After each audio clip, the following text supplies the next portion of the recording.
let's get into this Fed Now conversation because I've been hearing a lot about it. Um, and so I found somebody I think that could probably break it down for us to have a conversation about it. And then we're going to react to it. Make sure you hit a like for the YouTube algorithm, subscribe to the channel, turn on your notifications, and then more importantly, tap into the Patreon if you're looking to rock out with a group of people that's going in the direction that you're going in. The link is in the description as well as pinned to the top of the chat. Let's get it popping because I really want to deep dive into this Fed Now conversation. The Chinese last month unveiled the world's first digital currency from a major power. Currency that would not be printed but would exist only in cyberspace on your phone, for example. Is the Fed working on a digital dollar? We are actually evaluating that. Most major countries are now looking at the possibility of having a digital currency and really asking the question. Imagine a government that creates money that has an expiration date, and if you don't use it, it'll disappear.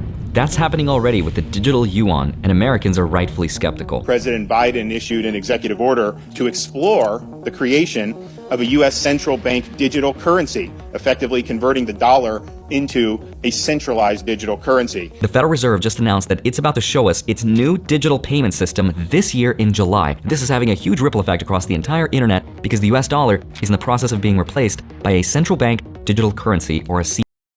Now, the question that we want to ask ourselves, right, as we're evaluating this, because listen, Fed Now, based off of what's being communicated, and based off of also using our context clues of everything that's happening with BRICS, everything that's happening with the digital yuan, everything that's happening within cryptocurrency, Biden investing $80 billion, literally $80 billion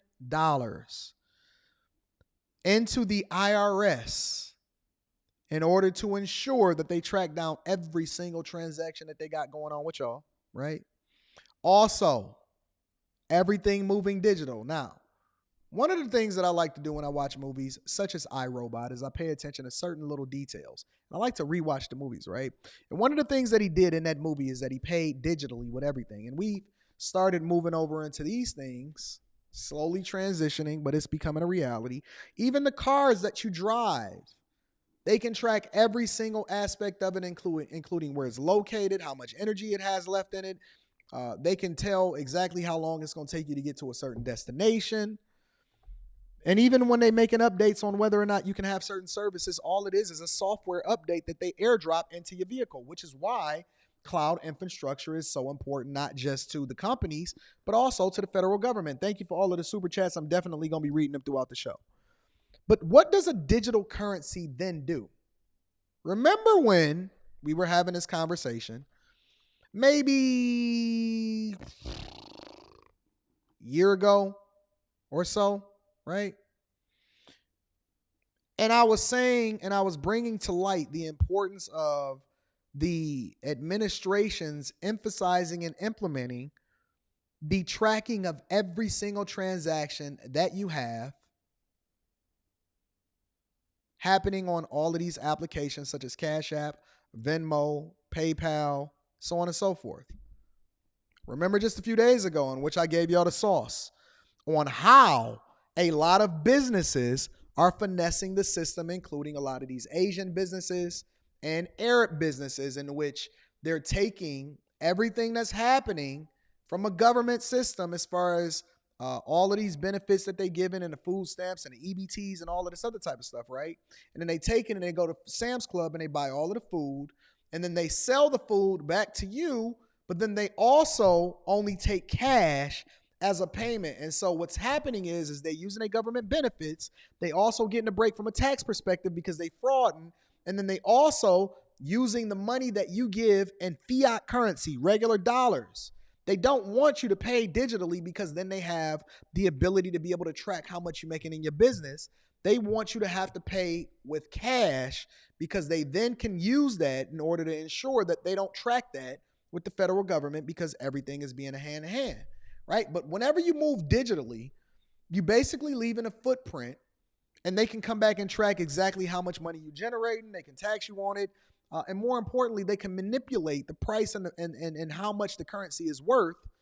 And this is what you see happening across the board. So I'm giving you the basis, I'm giving you the foundation. You don't have any privacy whatsoever. Let's continue. CBDC. In fact, most countries around the world are creating their own right now. What if I told you 90% now of the world's central banks say they're investigating central bank digital coins? According to a report by Citi, by 2030, there will be up to $5 trillion digital dollars circulating the global economy. But there's a problem, because most Americans don't trust the government to do this. In the 1950s, for example, the era that was called the golden age of capitalism, when we had unprecedented economic growth and higher wages, a point in history far from perfect, but in 1958, Pew Research asked the American people if they trusted the US government to do what was in their best interest. And they did. That trust reached a peak of 77% by 1964. But over time, that trust has been gradually eroding, and today, that number has dropped all the way to 20. Only 1 out of 5 Americans trust the government to do this. And it's also why people like to use other forms of money like cash and even cryptocurrency. But right now, the government has their own idea for a CBDC, central bank digital currency. And this will have a huge consequence, not only on ideas like privacy, freedom, but even Bitcoin.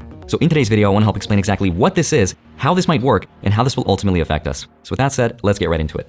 Hi, my name is Andre Jick. Hope you're doing well. Come for the finance and stay for the new Fed payment system and CBDCs. Now, the two are somewhat connected, but they're not the same, even though people are confusing them as one. It's a whole new system that's faster and better than traditional banking.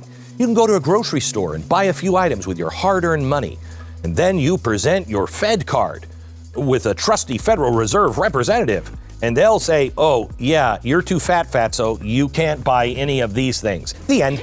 Yeah, so that's not at all how it works. Here's how it actually works. This new payment system will make it so that businesses and people will be able to send and receive instant payments 24 hours a day and 7 days a week, and that's because funds will settle between banks in real time and will only just take seconds. Here's a couple examples of how this will be used in practice. Let's say you're a coffee shop owner and you needed a quick delivery of some coffee beans. Once you got a request of payment from your supplier, you would pay through a participating bank like your credit union, and the coffee bean supplier would instantly receive your payment. On the back end of things, your credit union would send an ISO 20022, which is a digital form to the FedNow service, which would validate it and send a message to the coffee beans bank. That receiving bank would then confirm in real time that it could receive the payment, and the FedNow service would then debit and credit the money and then send a message to both banks that the settlement was completed. Now, that whole process, which sounds insanely complicated, would happen pretty much instantaneously. But the system we have right now just takes a lot more banks, time, and a lot more money. And this service will eventually apply for things like bill pay and for sending money from one account to another. This will be super helpful if, for example, you have a utility bill that's due on that same day and you want to pay it right away without paying late penalty fees. Now, eventually the Fed will want us to use it for peer-to-peer transactions so we can send money to each other in the same way that we use Venmo.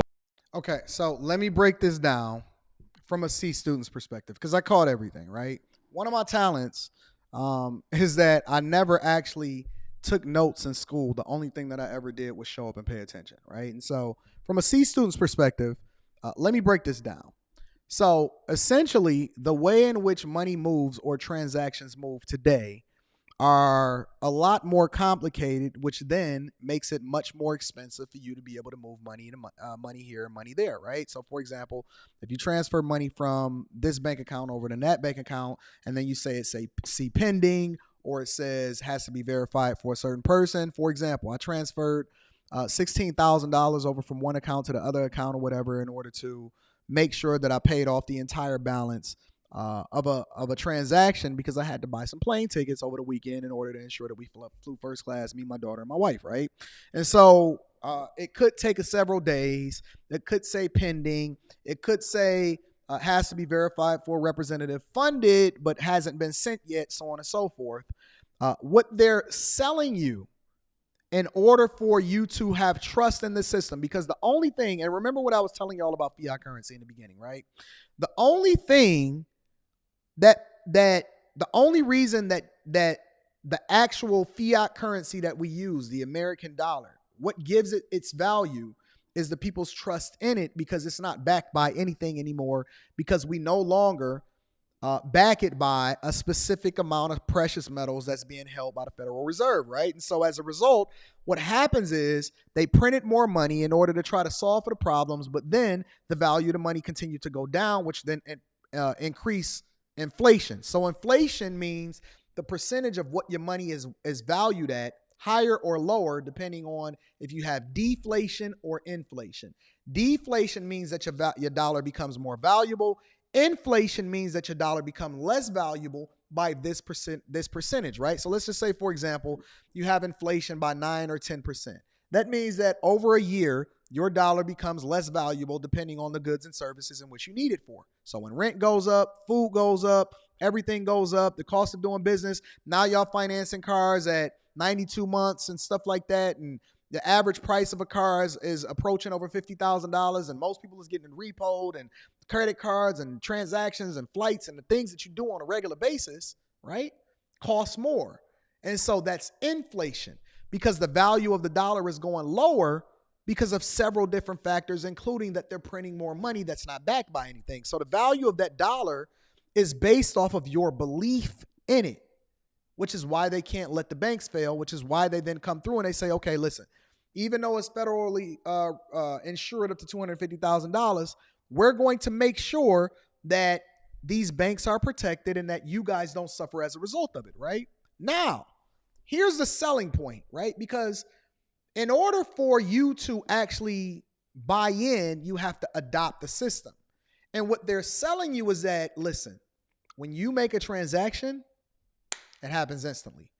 If you had a bill that was due today, you don't have to wait until 1 to 2 or 3 business days in order for this thing to go through. We're going to make it less complicated. The banks are going to adopt it because it's going to be a much faster system. It's going to be backed by the federal government. We're going to put a lot of resources into it. And so not only is it going to cost the banks less money, the banks will then be incentivized in order to sell you and push you to use it because then they get their money immediately and we don't have all of these complicated transactions. Or we also don't have all of the fraud and the problems because we can then verify this based off of the systems that the federal government got in place in order for you guys to have a trust and belief in it. So in order for this thing to actually work, because they're going to introduce it, what he's basically saying is that he broke down all of the different processes. But from a C student's perspective, to give you the cliff notes, what he's saying is that they're incentivizing you to have more trust in it, and they're going to move much faster with use of it, and they're going to make it less expensive for the bank to adopt it in order for the people to truly believe in it. Okay? They're going to make it easier for you to do things, for things to clear faster, for it to be much, much safer according to what they're selling you in order for the banks to then push it out to you so that you guys can adopt it in the same way that you believed in the 30-year mortgage that was better than renting. That's what he's selling you in a nutshell, okay? Or Apple Pay.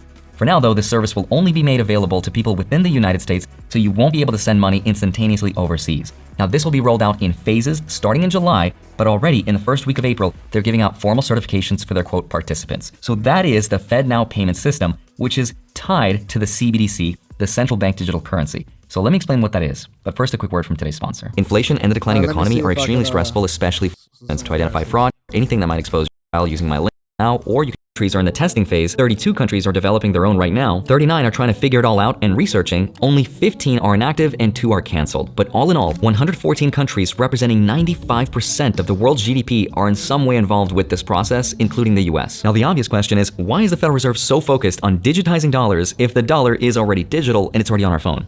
The answer is, there's a huge difference between true digital currency and the system we have today, because our current monetary system relies more on digital claims of currency.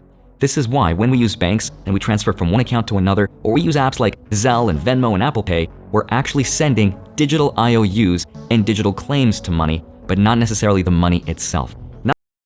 So essentially, when you have to go, from a C student's perspective, remember, when you have to go and you got to take whatever monies, say I got a $20 bill here and I got a $5 bill here and I want to send this over to you, I literally have to go and I have to put this in there in order for you, and I'm going to send $5 to him and I'm going to send $5 to you, and I got to make sure that I got enough money in my different bank account, making it rain $5 bills over here. Every Monday I go and I get a bunch of money in order to be able to give out to the people. We're going to take all of this money, and it's actually, we just send in digital IOUs, right? So when you see pending, but we got an available balance, you're sending digital IOUs across the board, but it's still backed by this stuff. Still backed by this stuff. This paper, that's not even worth how much it's printed on. That's why banks need to use third-party banks to verify transactions to make sure that the money we are sending exists there in the first place. And a true digital currency would be true value transferred from A to B without the use of a bunch of third-party banks. All of this is starting to sound kind of like the things crypto is already trying to solve, except there's a couple huge differences. CBDCs are controlled through a private network by the government, so they're not decentralized, and that gives the government full control over its supply and how quickly they can move it from point A to point B. And with that, there's a lot of pros and a lot of cons.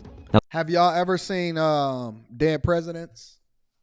If y'all have not watched the movie, I know I give y'all a lot of movie references. I told y'all to watch Family Man the other day. I'm telling you that you should go and watch Dead Presidents.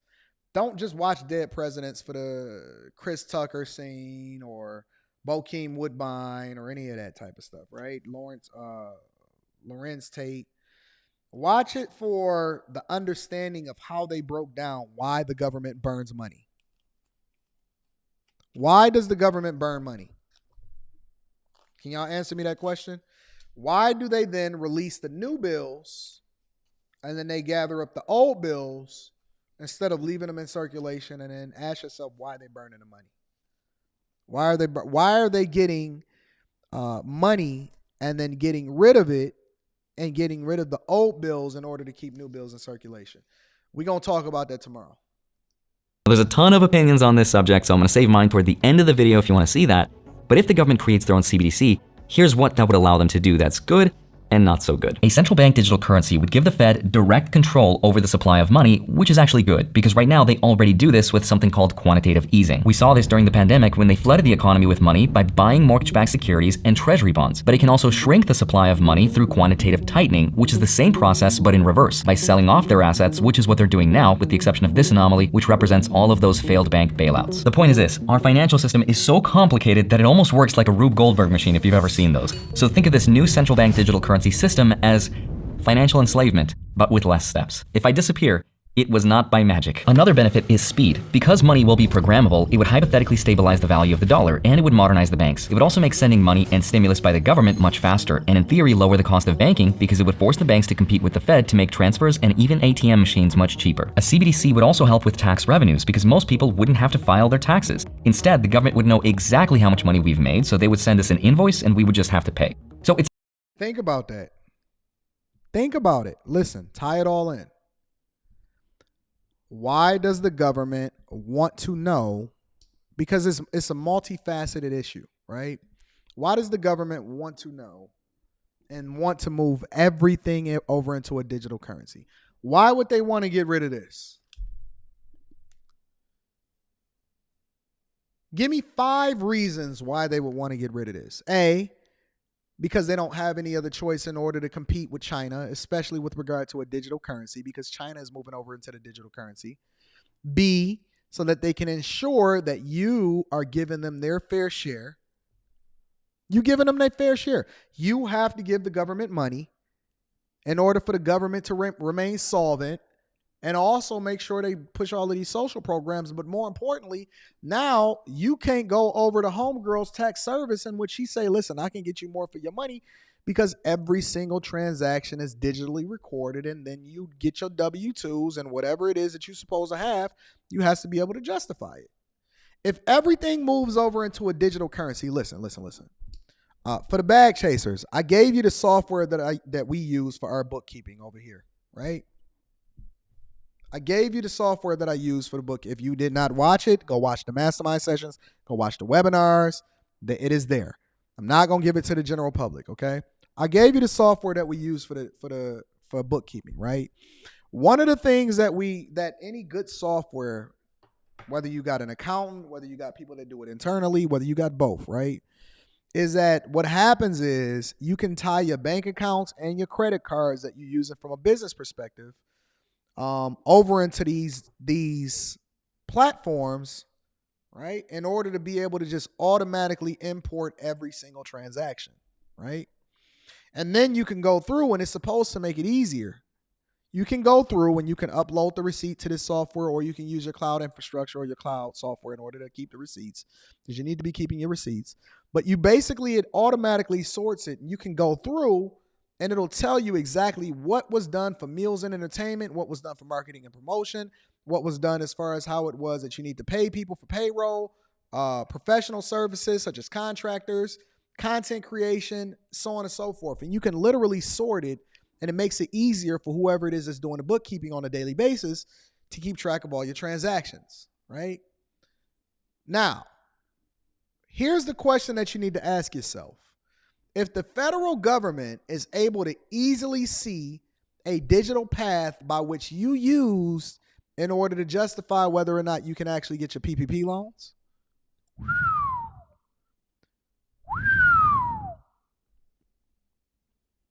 when everybody was applying for their PPP loans, you're right, no more off the book work. No more off the book work. When everybody was applying for their PPP loans, guess what? They didn't know that the way they were going to get flagged as far as being a fraud was that the federal government already had a digital footprint of whether or not that business even existed, how many employees, whether or not you were paying payroll taxes, the whole thing. And so when y'all got that little bit of money, all y'all did was set yourselves up in order to go to jail. Now it will make it much, much easier to be able to track you guys. It's going to make it much, much easier in order for them to be able to find out whether or not you fraud or not. It's going to make it much, much easier for them to be able to control the banks. It's going to be making it much, much easier for them to be able to control the value of the currency. But the first thing that they have to get you to do and get the banks to do is adopt this system and then get your belief and your trust in it. Because if they force you, it's going to be much different than easing it into you and then saying that, listen, we can't afford not to do it anymore because it costs us too much money to do this. This is a cost-saving money measure. All it's doing, FedNow gives tabs on every single thing that you do. You're not even going to be able to do a drug transaction. Think about it. It's going to ensure that the federal government gets their cut from everything. You want to go to the strip club and throw money at them hoes? Nope. You're gonna have to cash app that hoe. And she gonna have to justify the cost of it. You want to give somebody else an extra tip? Nope. They got to make sure that they pay their fair share over to the federal government. You want to act like you didn't spend no money or you didn't send it over here or all these hairdressers is over here underreporting their earnings? Nope. They coming to get you. They want all of your money. It's over. It's over. Listen, this is coming. This is coming. It is being released in July, according to what he's saying. And every single thing that you do, every single payment that you make, every single finesse that you got going on is now going to be available for the federal government. And then eventually, once you go to court, available for the general public once you get convicted of fraud. It's not the rich people that's going to get caught up in the bullshit. It's going to be the middle class people that get caught up. It's not going to be the rich people that get caught up in the bullshit. It's going to be you. The middle class is going to be the ones that suffer the most. I'm telling you, it's over for y'all. If y'all had any leg to stand on, it's over. It's over. It's it. That's it. I had a guy that I had come in here and I interviewed him, and I'm going to be dropping it in the Patreon within the next 2 weeks, right? And he was the guy, y'all gonna love this. Patreon members, y'all gonna love this. Bag Chasers link is in the description as well as pinned to the top of the chat. He was actually the guy that created the burner phone. Yes, he is from here in Detroit, and he was the guy that created the burner phone and made it popular. And he had the federal government on his ass, and they were trying to give him 30 years in prison. He was one of the hackers from one of the hackers from the late 80s, early 90s. Man, he had some crazy stuff that he was telling me about what was happening digitally, about what his past was, the whole 9 yards. He is the guy that created the burner phone. Y'all gonna love this interview. He made millions and millions of dollars before. This is a crazy interview. We was sitting there with our mouths open like, really? And I'm actually have him back for more conversations. He didn't even want me to say his last name. He had to go and get it cleared by his lawyers. They got a documentary being made about him on Netflix. It's crazy. He talked about the things that he's seen in prison, negotiating with the federal government for how much time he was going to get. And get this. At the end of the day, you know how much time he did? 10 months. 5 months on a tether, and then 5 months in a halfway house. He did 10 months. And he cost millions and millions and millions and tens of millions, maybe even hundreds of millions. Make sure y'all tap into the Patreon. It's crazy. It's absolutely crazy how he said that he did it. Let me play a little bit more of this. It sounds like a lot of really great benefits, but unfortunately, there's a lot of downsides and a lot of risks. So what the central bank digital currency is all about is surveilling Americans and controlling behavior of Americans. And how do we know? Because we've seen this happen in other parts of the world. People are calling the concept of CBDCs as Big Brother's digital dollar. And it makes sense why people are skeptical, because CBDCs will be tied to your unique digital ID that'll be used to build your social proof, which all sounds exactly like And you are known by a number. Your name does not matter. The only thing that matters is your digital ID. And basically, y'all gonna become prisoners the same way that they refer to prisoners in prison by whatever their number is, what's your number or whatever. Your social security number is now going to become your digital ID.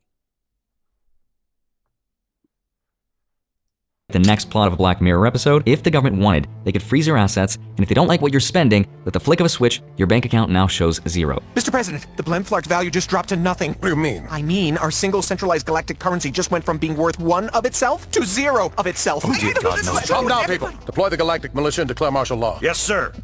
What should I pay them with? Their payment is the honor they'll feel to serve their... Wait, who's paying me to yell at this guy? Give me your jacket! Give me those papers! The creation of a CBDC would give them the technological power to do exactly that.